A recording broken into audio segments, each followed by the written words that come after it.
Courage is contagious. When a brave man takes a stand, the spines of others are often stiffened. It is very important for a leader to be courageous.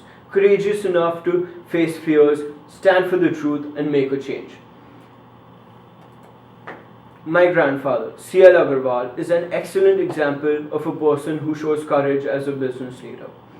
Born in a village that had no electricity and no schools, he was highly motivated to get a good education and earn money.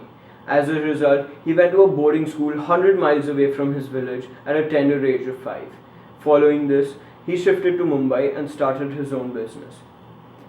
He started his business by making trips to a tribal area and buying raw silk from them to supply to a silk mill.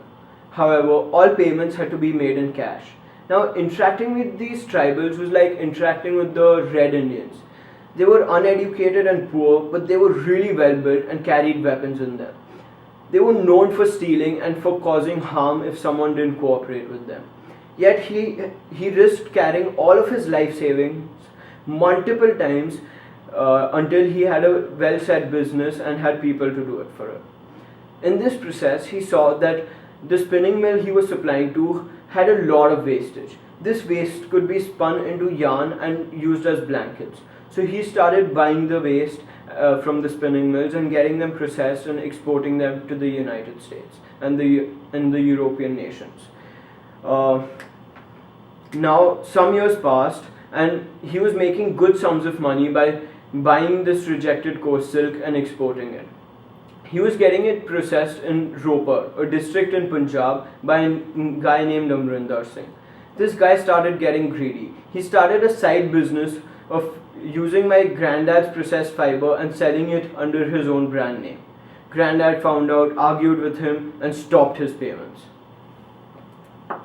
Now, this took place in the 1980s when the Khalistan movement was going on. This place was covered by terrorists and violent Punjabis. The police had absolutely no control. There were casualties all over the place and people were getting robbed, raped and shot at random. Nobody had the audacity to enter this district in such times. For you Americans, it would be like entering Afghanistan or Somalia now. Now, taking advantage of these circumstances and having the local authorities in his pocket, Amrinder Singh wrongly filed a court case for a bounce check, thinking that C.L. Agarwal would fear away from coming to the district and just make the payment. Now, Granddad had the courage to go to Ropar, fight the case and win it eventually, risking his life in the process. And for what? Just some money? No, it was for his company's reputation and for justice.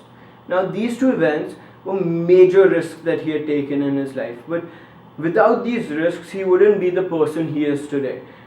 An employer to and a leader to over 1,000 people, and a supplier to well-known European brands like Armani, Ethro, Giordano, and Tommy Hilfiger.